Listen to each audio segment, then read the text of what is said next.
Welcome to Alien Whispers. If you enjoy the story, don't forget to like, subscribe, and leave a comment below. Now, let's dive into the story. The rain on Alistra 7 never stops. It's not the gentle rain of Earth, carrying the scent of soil and fleeting hope, but an eternal gray cascade, laced with metallic dust from a sky scarred by failed terraforming.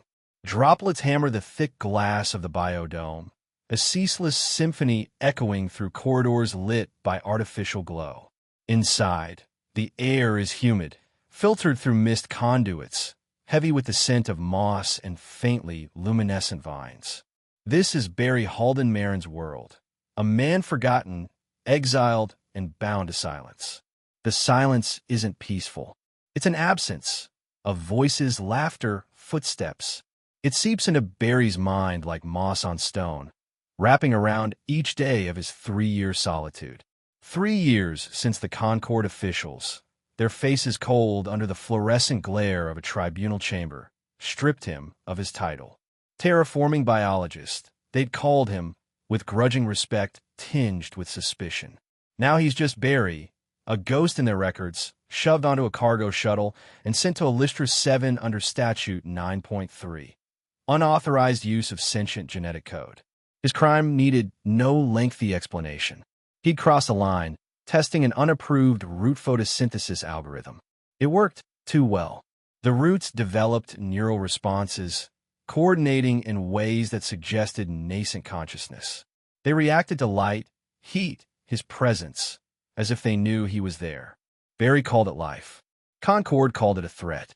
The council panicked, labeled it bioethical heresy, and shut it down.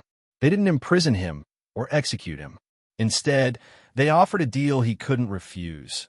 Vanish, maintain a remote biodome on Alistra 7, and stay silent. So he came to a world where rain never ceases and loneliness is his only companion. The dome is a marvel of technology and nature. Its curved glass walls soar dozens of meters, encasing an artificial jungle of moss, vines, and pale-leaf trees. Irrigation panels shimmer under synthetic light, tuned to mimic the day-night cycles of a planet Alistra 7 never knew. Vines pulse faintly, glowing like trapped stars. At the center, a massive ovale tree rises, its gem-like fruit brimming with nutrients Barry calibrates daily. This is his Eden and his prison. Each day, Barry works with the precision of a man clinging to sanity. He kneels by a chlorophyll bed, adjusting nutrient circuits, his hands moving like a machine. Loosen a valve. Calibrate flow. Wipe residue. Everything is logged, everything orderly. Order is the only thing that holds back the silence. But this morning, as he inspects the ovale tree, something's wrong. 3 fruits are gone, plucked from the highest branches no animal could reach. The moss below is disturbed, a faint indent, still damp, as if someone walked barefoot. Small, but deliberate. His heart pounds. This happened yesterday and the day before.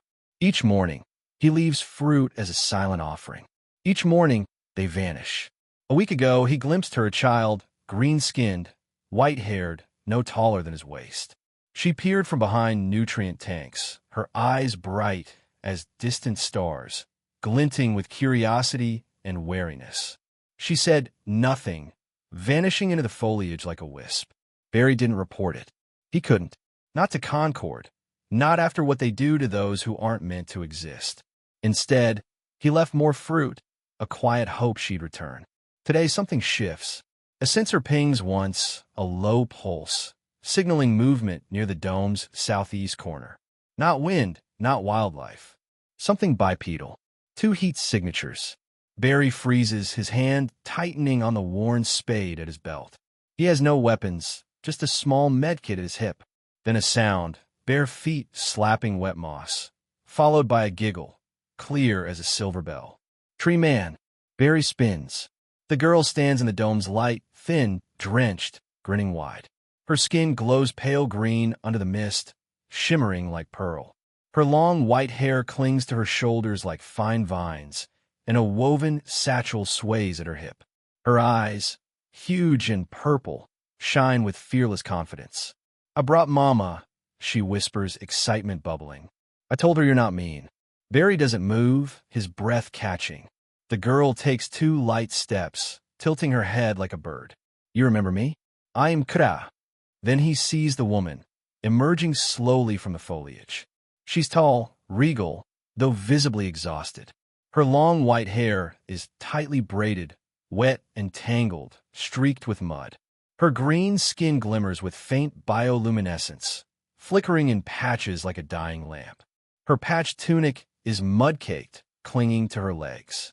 She leans slightly on Kra, though she hides her weakness. Kra beams, clutching her mother's hand. This is my mama. The woman steps forward and kneels on one knee, head bowed. My name is Niari, she says softly, her voice nearly spent. Her accent is strange, vowels round, consonants soft, hinting at a distant culture. The rain whispers on the dome, slow and steady. I have no rank. My child is unregistered. If Concord finds us, they'll take her. Her voice cracks, a small fracture in her resolve. She'll be re-educated, reprogrammed, reshaped. She won't be crying anymore. Barry stands silent, letting her words settle. Niari continues, her voice lower, each word an effort. I was once Valari nobility. Then I bore a child outside and approved marriage. Her father died before she was born. I was exiled, marked. She touches her collarbone, where faint glyphs etched in her skin pulse weakly, like a fading ember. I've fled for years, from caves to abandoned terraformer stations. You're the only one I could turn to. We've watched your dome for weeks. Her hands tremble, but she keeps her head bowed. By Concord law, an interspecies marriage grants temporary asylum. If I marry you, even on paper, my child will be protected. She looks up, her silver eyes hollow with fatigue and fear. Please, you don't have to love me. You don't have to touch me. Just give her a name that can't be erased. Cross steps closer, unbothered by her mother's tension. She reaches into her satchel and pulls out a smooth black stone, polished to a shine. For you, she says, her voice clear. For the fruit. Barry looks at her tiny hands, the stone nestled in her palm. It's worthless, but to him, it's everything. Kra tilts her face up, her purple eyes blazing. Can I stay? I can help in the garden. I'm not scared of worms. Barry exhales slowly, his breath uneven. He hasn't spoken. Instead, he kneels, his knees sinking into damp moss, leveling himself with them. He looks at Niari, proud yet broken, refusing to beg despite her desperation. He looks at Kra, radiant, carrying joy like light clasped in small fingers. Et chose exile, chose solitude. But maybe the dome has been waiting for something else all along. You and Kra can stay, he says softly, his voice steady. If a marriage protects her, I'll sign whatever they need. But I'm not doing this to clear a record. He extends his hand, not touching Niari, just opening his palm between them. I'm doing this because no child should have to hide to be herself. Niari stares at his hand, her shoulders trembling once, almost imperceptibly. Then she reaches out, hesitating for a heartbeat before resting her fingers lightly on his. Kra giggles and throws her arms around his neck without waiting. Mama, does that mean I get to sleep in the shiny flower room? She asks, bubbling with excitement. It smells like warm sun. Barry smiles, a rare thing. The warmth of her hug is startling, like a small flame in the dark. Sure, he whispers. You can sleep there. Above them, the dome's light shifts, mimicking dawn. A faint flicker blinks at the corner of Barry's HUD display. A satellite passing. No ships yet, but a warning pulses once. Concord passive scan, long-range detection. He dismisses it, unwilling to break this moment. For now, they're safe. For now, the dome is alive. And for the first time in 3 years, so is he. The corridor lights dim as they walk, fading to amber, mimicking an early sunset. Barry leads in silence, one arm cradling Kra, now asleep against his shoulder, the other holding a satchel of nutrient tabs from the storage wall near the kitchen. Behind him, Niari moves with quiet precision, each step calculated, her tattered tunic making no sound. But even without looking, he feels her suspicion, like a second shadow trailing them. The dome has endured much in 3 years. Root rot, blight storms, unauthorized recoding, but never guests. Until now, he opens the auxiliary quarters access panel and steps aside. Niari hesitates at the threshold, her silver eyes scanning the small but intact room. 2 sleeping pads fold into the wall, a hygiene station with a working filter spout, and a thermal strip embedded in the floor. Dust clings to the corners like dry ash, evidence of a space untouched since the last maintenance cycle, at least 16 months ago. Cross stirs, mumbling about shiny flowers in her sleep. Barry kneels and lays her on the thinner pad, careful not to wake her. She curls instinctively, her fist tucked under her cheek, her breathing soft as a melody. Niari steps inside, silent. She kneels by her daughter, touching Kra's forehead with the back of her hand, her thumb brushing a small bruise near her temple Barry hadn't noticed before. The gesture is practiced, almost ritualistic, as if she's done this 1,000 times in cold, fleeting shelters. She hasn't eaten warm food in days, she whispers, her voice barely audible over the dome's hum. Barry nods, his gaze softening. I'll prepare something. He leaves them and crosses the central greenhouse corridor, where glowing vines pulse like trapped stars. The kitchen is utilitarian, a meal station, a synthesis oven, an aging processor that can still churn out root soup if you tweak the heat coils right. Barry works without thinking, his hands following old routines. Filter water, activate the thermal strip, mix nutrient powder into warm mineral broth with soluble protein beneath. It's not gourmet, but it's warm, clean, and will keep them alive. When he returns, Niari hasn't moved. She sits cross-legged by Kra, her fingers gently threading through the girl's white hair, her eyes lost in the void. He sets the bowl down, and Niari reaches for it too quickly, as if it might vanish. Her hands tremble as she grips the ceramic, and she lifts it but doesn't drink immediately. Steam rises around her face, softening her sharp features, revealing the exhaustion she's hidden. Then she takes a sip. The sound she makes is faint, a choked sob caught between a breath and a cry. She lowers the bowl, her silver eyes closing tightly. I haven't tasted warmth in so long, she whispers, her voice breaking like thin glass. Barry says nothing. He just sits across from her on the floor, his knees aching against the dome's polymer tiles. It's not much, he says, his voice low, but it's clean, safe. More than most places. Niari nods, not looking at him. She finishes the soup in silence, each sip an act of survival. When she sets the empty bowl aside, her shoulders slump just enough to notice.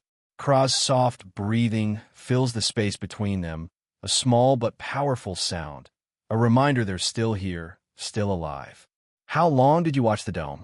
Barry asks, his voice gentle to preserve the moment.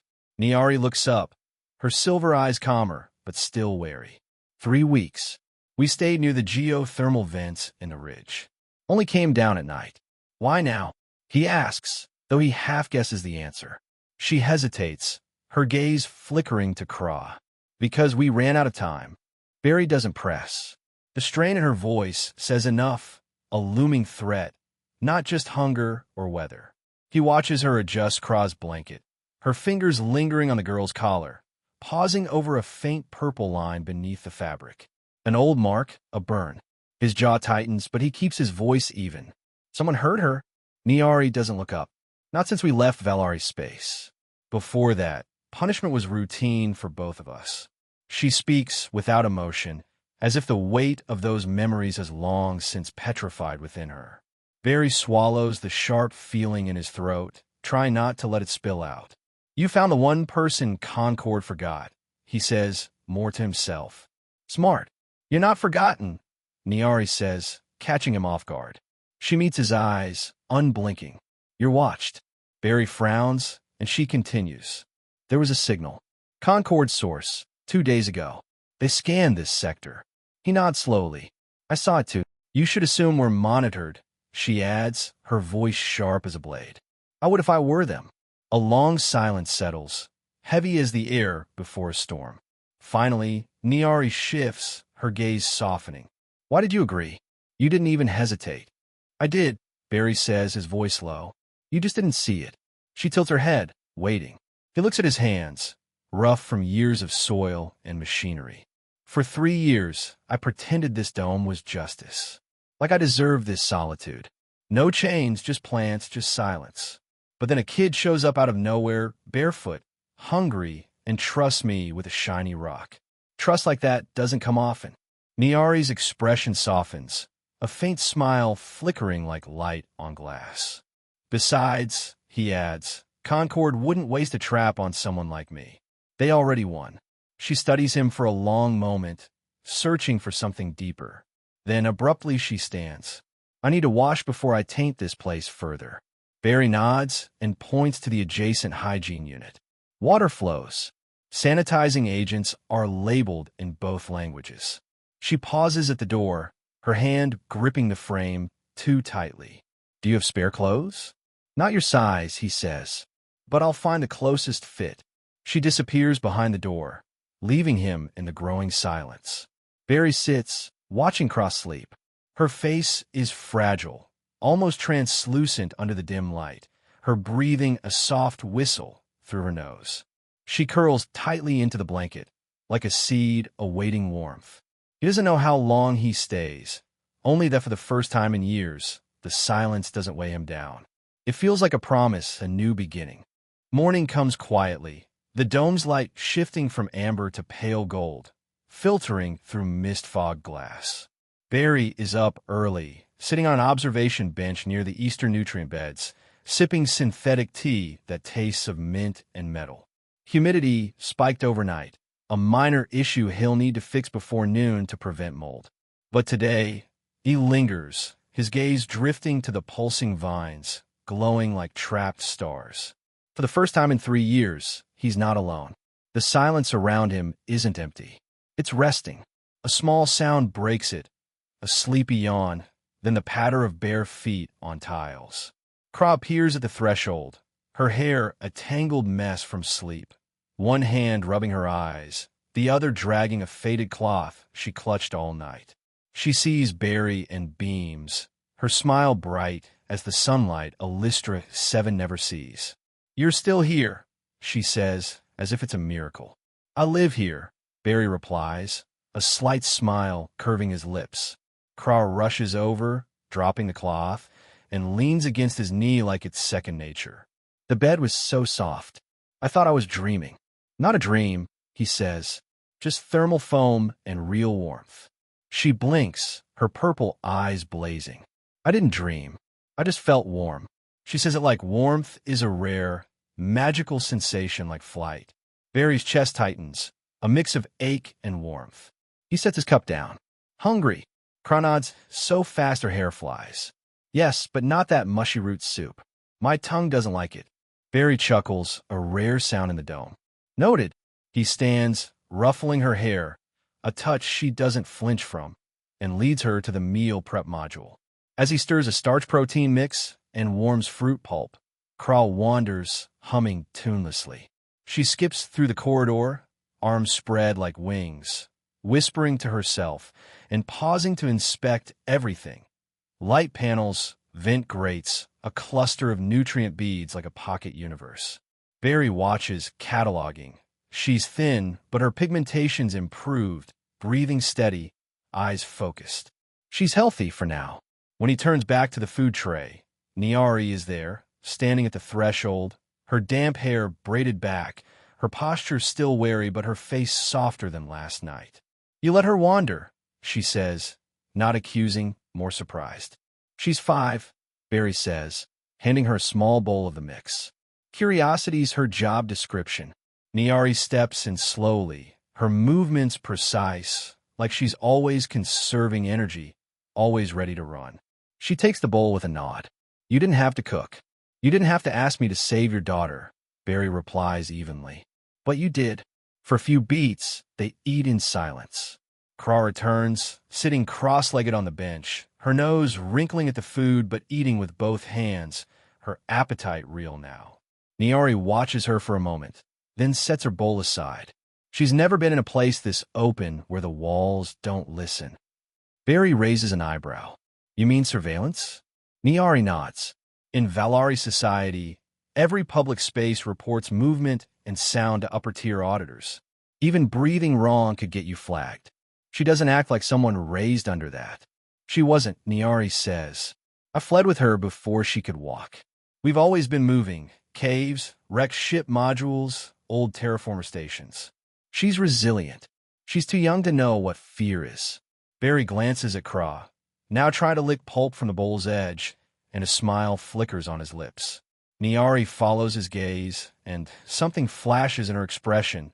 Regret, maybe envy, maybe both.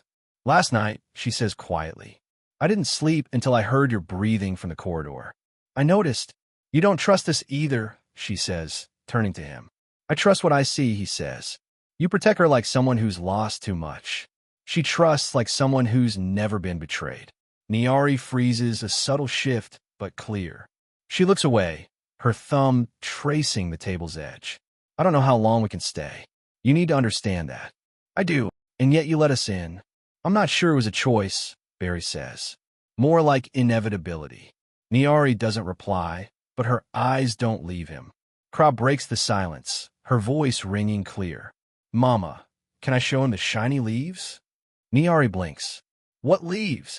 The ones in a moss room with the tiny sparkles. They tickled me last night. Barry stands, smiling. You mean the pink frond cluster? That room's warmest now. He offers his hand. Lead the way. Craw grabs his hand with absolute confidence and skips ahead, pulling him through the central corridor, past irrigation lines and growth tanks. The room she leads him to is an original biochamber, once used for atmospheric testing in the early terraforming phase. Now it's a dense jungle of microflora, glowing fronds, spore-spraying vines, and bioluminescent spores drifting like dandelions in filtered light. Craw gasps, her purple eyes wide. Forest party, she squeals, spinning with her arms out. Barry laughs softly. Nice name. He kneels beside her, pointing to a cluster of pulsing lights in the fronds. See? They shift when they sense moisture on your skin. Like saying hello. Craw touches one and shrieks as it flickers from pink to pale blue under her fingers. It likes me. Niari appears at the threshold, arms crossed, watching. She's no longer tense, just quiet. Her eyes wondering how a dome built for isolation became the safest place she's seen in years. Barry stands, brushing dirt from his knees. He meets her gaze. You're not a burden here, he says. This place was never meant to be empty. Niari steps forward slowly. And yet you kept it that way. Because I thought I had to. She tilts her head, probing. And now? He hesitates, then says, his voice low, now I wonder if exile is the worst place to start over.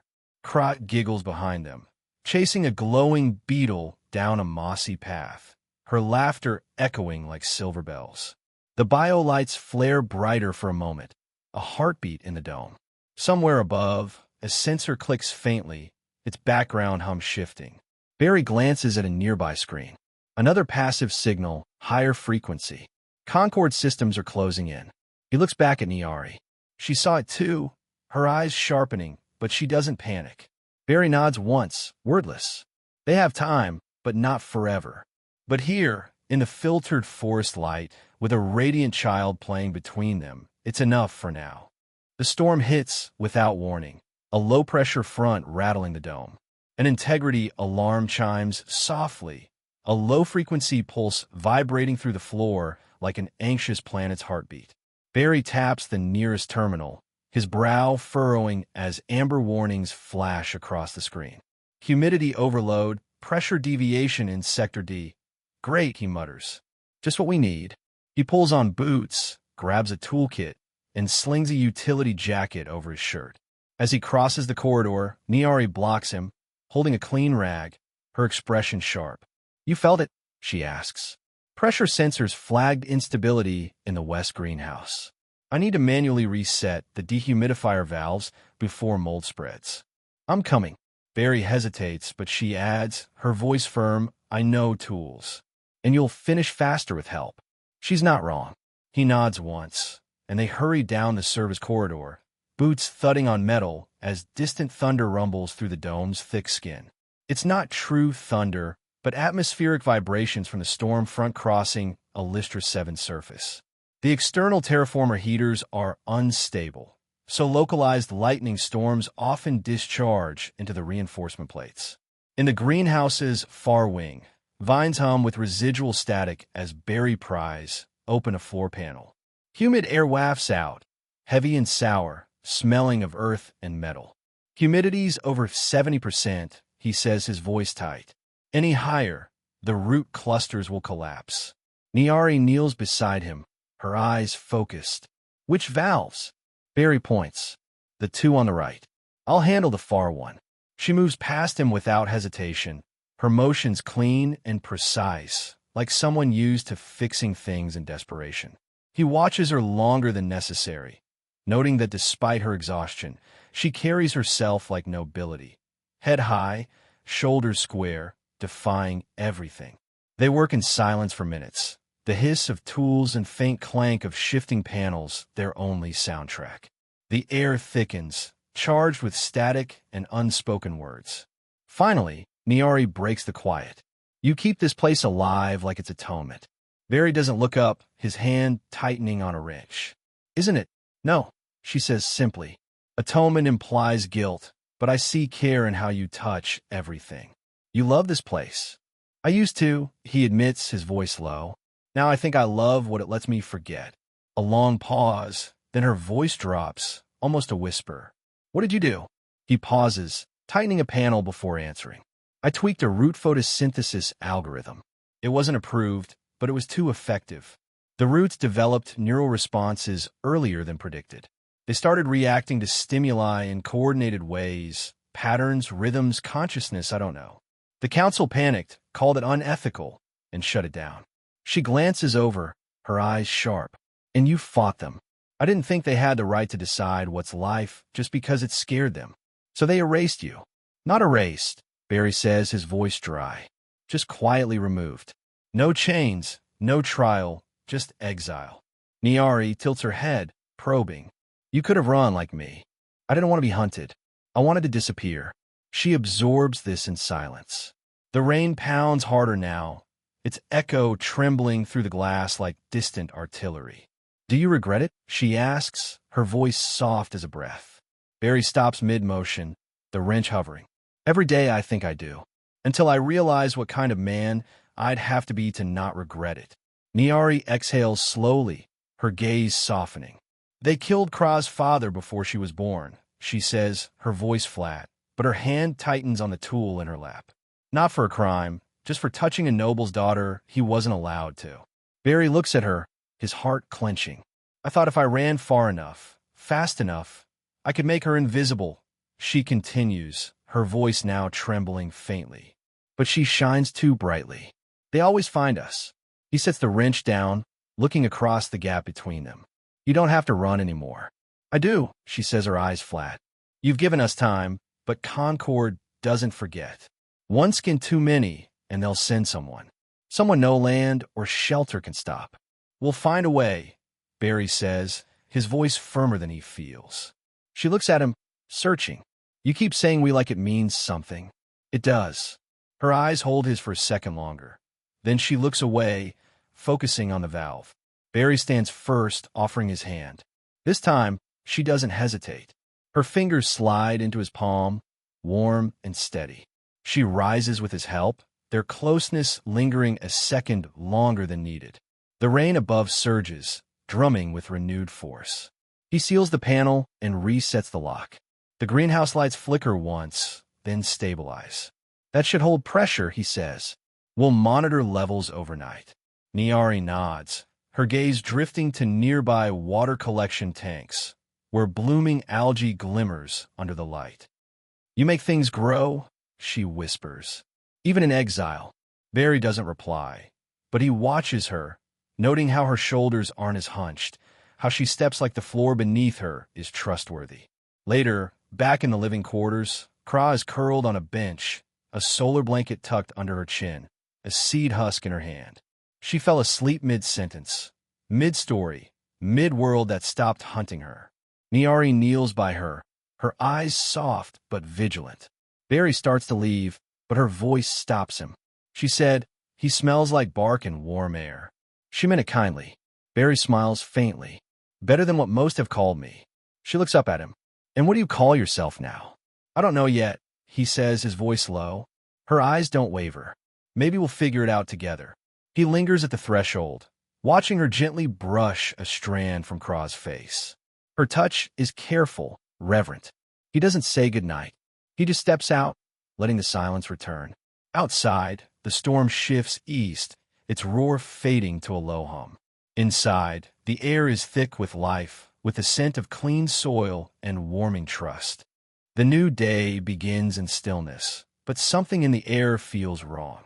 Barry notices first, passing the living quarters. Kraw, who usually greets mornings with questions and scampering feet, isn't up. The door is ajar, dim light spilling across the floor. "No uming, no lauger, no mischief." He pauses at the threshold, listening.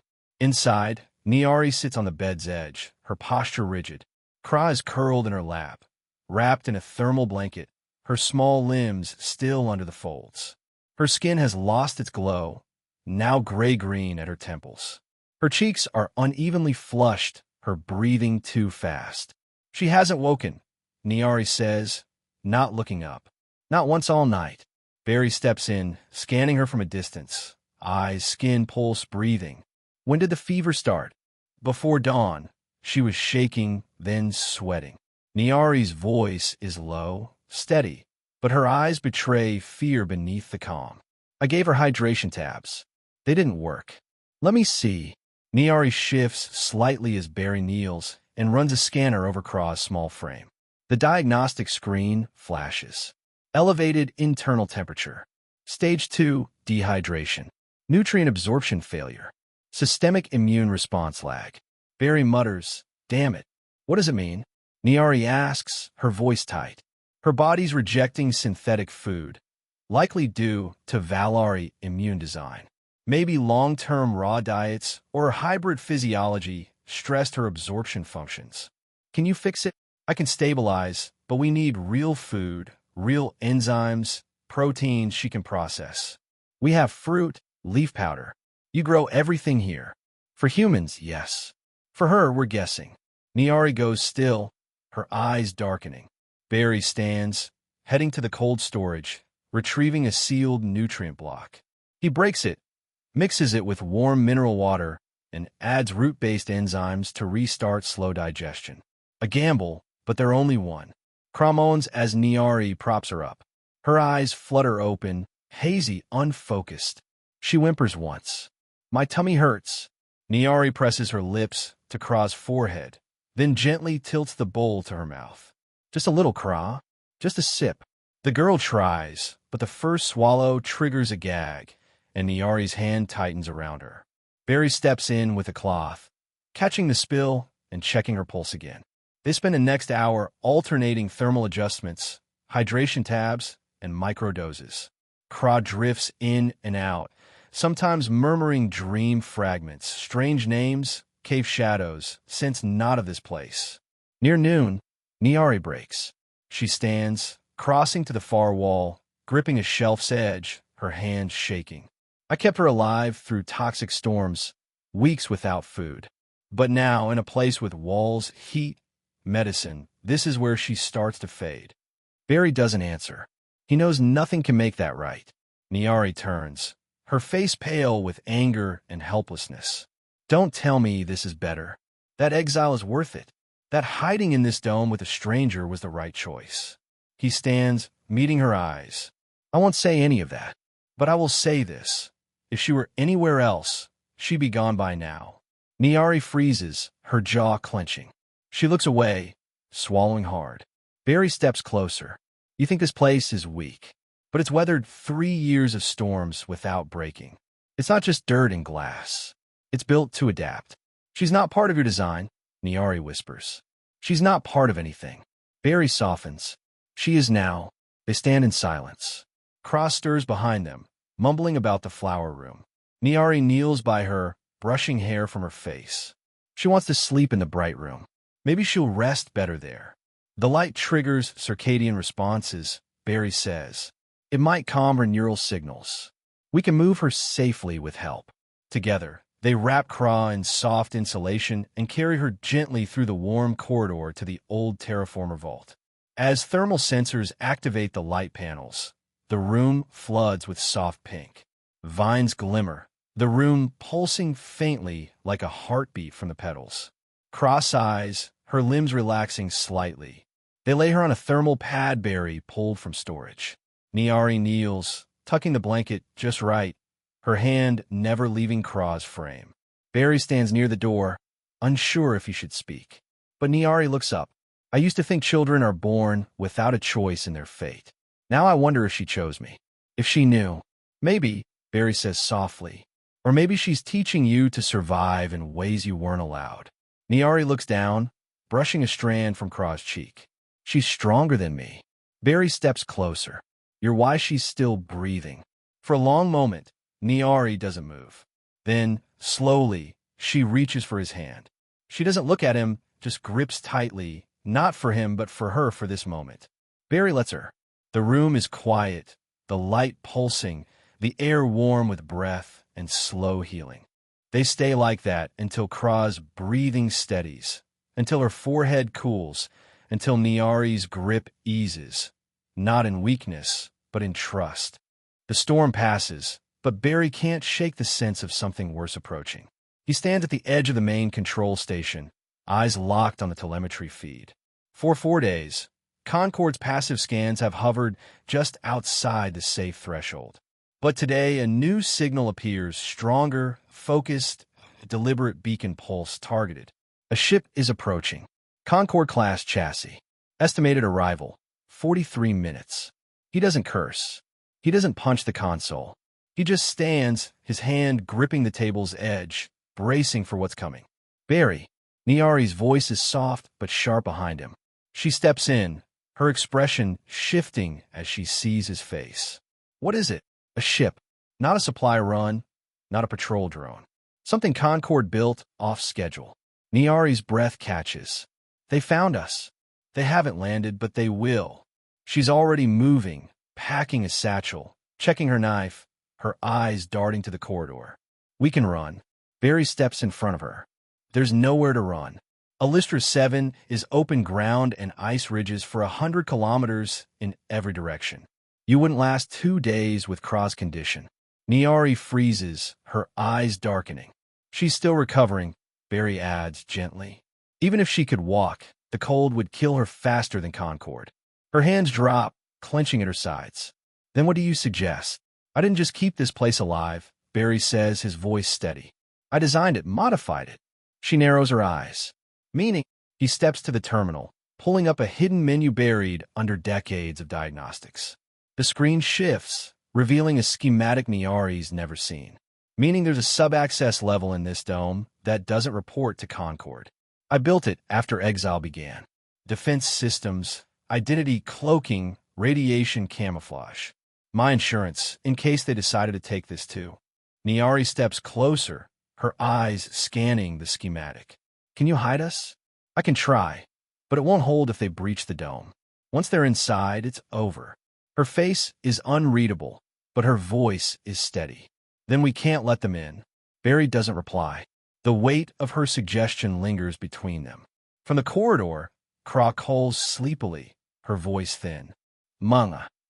Niari turns and vanishes down the hall without another word. Barry follows slowly. Kra is sitting up, her cheeks pale but cooler than yesterday. Her eyes find Barry, then her mother. Did I wake the trees again? They're so bright. Niari sits beside her, stroking her hair. No, little star. You're safe. Kra smiles weakly and closes her eyes, her strength not enough to stay awake long. Barry watches them in silence, then turns to a wall panel and activates the dome's emergency protocol sequence. Outside, the dome's light shifts subtly, photosynthetic panels dimming to mimic shutdown, emitters reducing the electromagnetic footprint. On the console, the ID signature flips from Barry Marin, Terraformer, to Dome 7, vacant. Maintenance required. A hollow shell. It might work. It has to. Niari returns to the control room, standing beside him. Her hair is still damp from the mist cycle. If they land, will you lie to them? Yes, Barry says without hesitation. Will you? He looks at her. They exiled me for telling the truth. I've had 3 years to get better at the alternative. Niari studies him, the corner of her mouth twitching with something like respect. If they find her, they won't stop. But if they do, Barry doesn't look away. I'll claim she's mine. Niari stiffens. That would make you a Concord traitor. I was a traitor the moment I let something they wanted dead stay alive. Silence stretches between them. She breaks it with a whisper. Why are you doing this? Because you and your daughter are the first things in 3 years that made me feel human. Niari steps closer, her eyes bright. You'd risk everything for a child that's not yours. His voice softens. She's here. That's enough. A long pause. Then, with slow deliberation, Niari reaches for him. Her fingers brush his face, light as feathers along his rough jaw. She's not the only one you're saving, she says. Then she leans in and kisses him. Not desperate, not possessive. A brief kiss, but real, a promise in breath and skin. She pulls back, unapologetic. The console behind them beeps once. An alert. Ship entering upper atmosphere. ETA, 19 minutes. They both turn to the screen. Barry exhales slowly. Time to decide who we are. Niari nods, her eyes blazing. We already have. The Concord landing craft touches down with surgical precision. No flourish, just the metallic certainty of authority arriving where it's not welcome. From an observation alcove, Barry watches the ship's heat waves ripple through the outer moss as its landing struts sink into soft soil. The dome's camouflage held for exactly 16 minutes past the projected scan window, buying time, not safety. Niari stands beside him, arms crossed, her calm a mask over the tension of someone who's fled for years. Below, Cross sleeps in an insulated med bay near the flower vault's base, the pink glow of plants pulsing around her like a second heartbeat. They'll be inside in 10 minutes, Barry says, his voice low. Will the identity cloak hold? Until they cross the threshold. Then they'll want visuals, DNA logs, scans. He pauses. They'll find you, and you're still willing to lie. I don't need to lie, Barry says. I just need them to believe something close enough to the truth. She looks at him, searching.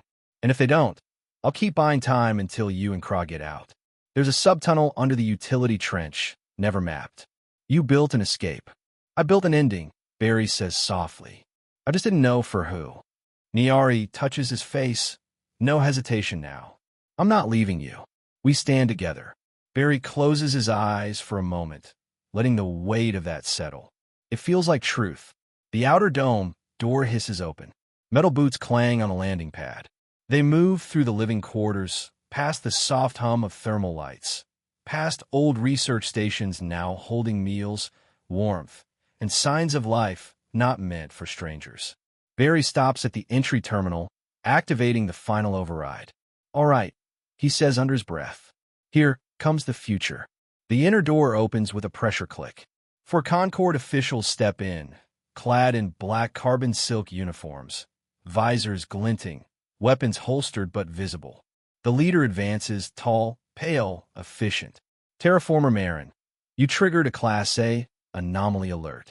Your dome reports inconsistencies in population logs, energy consumption, and genetic waste data.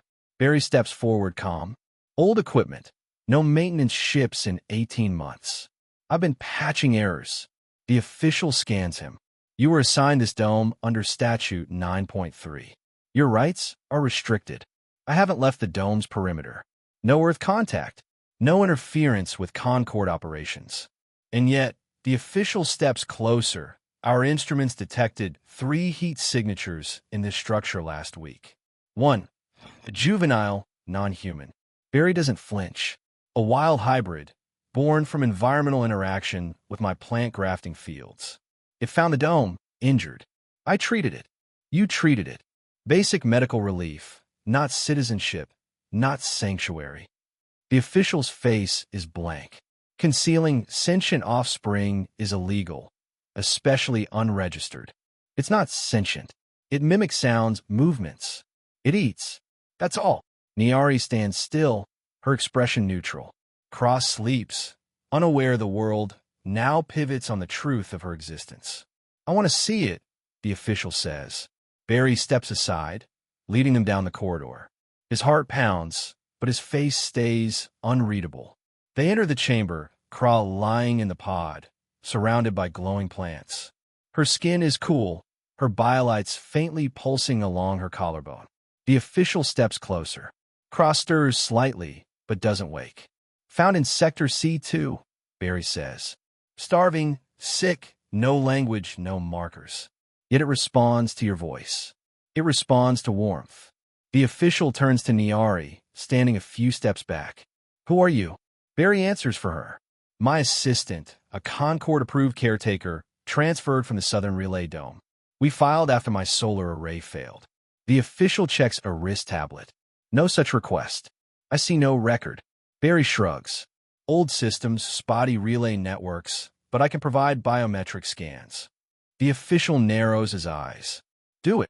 Barry pulls up the forged entries he coded over 2 sleepless nights. Niari's ID embedded under an outdated rank protocol. Flawed enough to suggest a routing error, believable enough to pass. The official scans, frowns, then turns back to Barry. This structure is under formal review. Any confirmed violations will result in reassignment or, if deemed malicious, extraction. Barry nods. Understood. They leave, the outer door sealing. Barry stands still until it locks, then exhales long and slow. Beside him, Niari trembles, not from fear, but the weight of still being here. They'll come back, she says. They'll dig deeper. I know. She steps closer, placing a hand on his chest. Their foreheads touch. We need to formalize the bond, she says softly. Legally, Concord will recognize it. If I'm your wife, Kraz your dependent. It'll put me on record and take her off theirs. Barry nods. I'll do it. Are you sure? She asks. He looks at her. I want to raise her. Not because the law says so. Because she calls me Tree Man and thinks worms are funny. And because you, his voice breaks, you made this place a home. Niari trembles, her voice cracking. Barry.